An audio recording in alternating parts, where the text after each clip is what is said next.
Hey, Lifespans class, this is Dr. Ang checking in with you. Hope you had a very safe and healthy and fun 4th of July. As we're wrapping that up and looking towards our week 6, wanted to touch base with you and just kind of give you an update. Again, now we're going to switch gears, and according to Erickson, which is our overall framework, we're going to be looking at the young adulthood.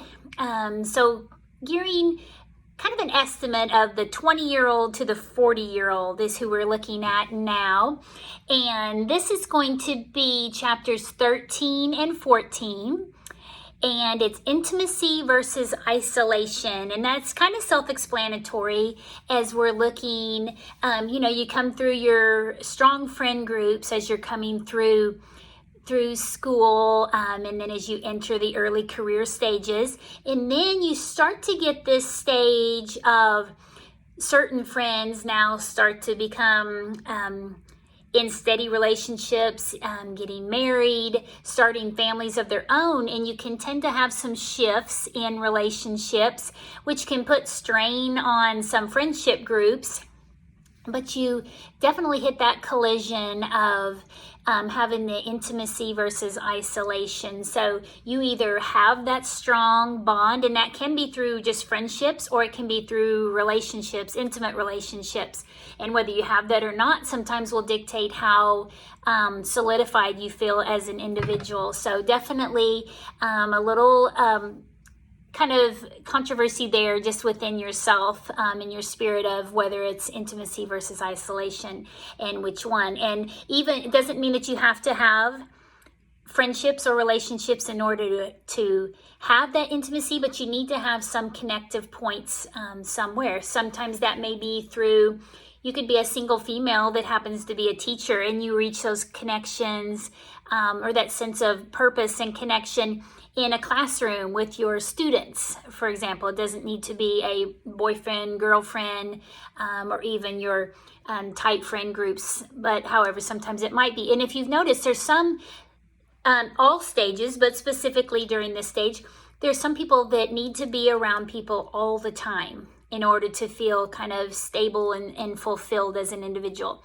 And then there are some that they can go out and be in an interactive setting, but they're going to be more of an introvert personality that take it in small doses. So maybe I go to my job, I interact with people, but then I prefer to get right home and to do my thing, and I'm okay, totally okay just being by myself, and that's my chance to refuel and then start the next day. Whereas there are other people that the thought of being home alone is very unnerving for them, and they need to always be where the action is. There's that FOMO, that whole phenomenon of FOMO, or fear of missing out on something. They need to be right in the middle, and more of an extrovert. They need to be right in the middle of the action in order to kind of have that self-fulfillment. So both ends of the spectrum, and all of those can still be in the classification of intimacy. And then you have the isolation, where sometimes if there's fear of failure, or you've maybe been hurt before, different types of things, you've found that you can't really trust. Again, all the way back to trust versus mistrust. If you've had some cracks in the foundation as you form, you may be heading more towards the spirit of isolation. There can be, this age group, 20 to 40-year-olds can be gauge themselves and their self-worth based off of maybe career goals. Like maybe I was coming up through high school and then through into college, and I was going to be the next NBA player, or play for the NFL, or I was going to be the next Olympic athlete, or play in the Philharmonic, whatever it was that I was my huge goal. And then all of a sudden that comes to a halt, and it's like, now who am I? And it's hard to introduce yourself and just to a normal role. So sometimes that can cause an isolation. Maybe if you rush in, kind of coming out of high school, and you marry that high school sweetheart, and then or you have a child early, and then you realize, I don't know if this is a long-term thing for me, and that ends up in a relationship that doesn't work out. That can lead to isolation of, or if you're hurt in a relationship, of whether you can try again.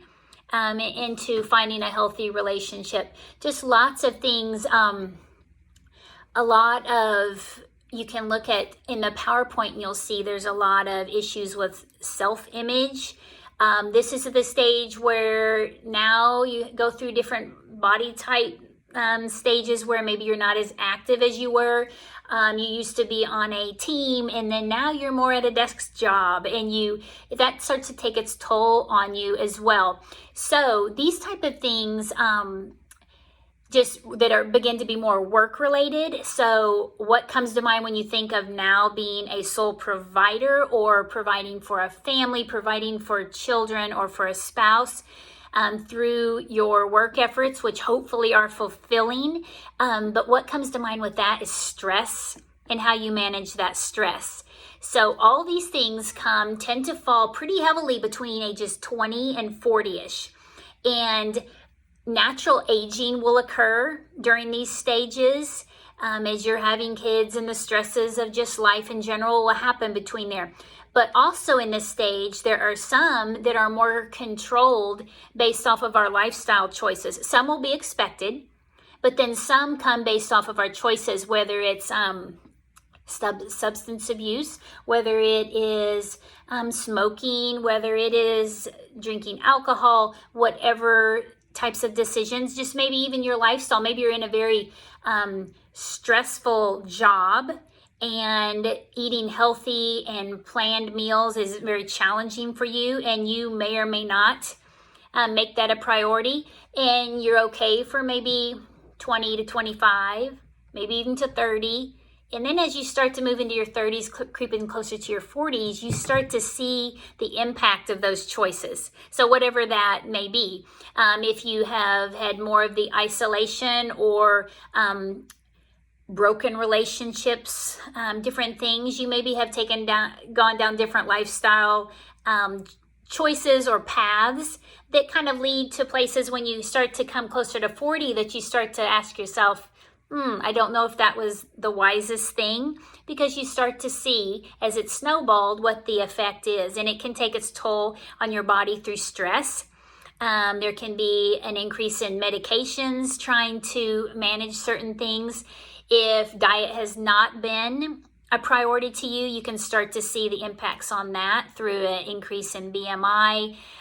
You may now be going to doctor's appointments, and they're talking to you about cholesterol and blood sugars, and they're talking to you about you need to be watching your sodium and all these things that you've known, but they haven't been real to you. Now they've snowballed enough where now you have to make some decisions regarding your health. So these are things that are definitely important. This is also, there's stress because through this, if you've had children in your 20s, as you're coming closer, you're hitting the teenage years with this, you're starting to creep into right in that middle of, I'm trying to manage myself, I'm trying to manage my kids, and then you even start to look at, okay, now I have aging parents out there as well. There's a lot of responsibility on you. So that's referred to as the sandwich generation.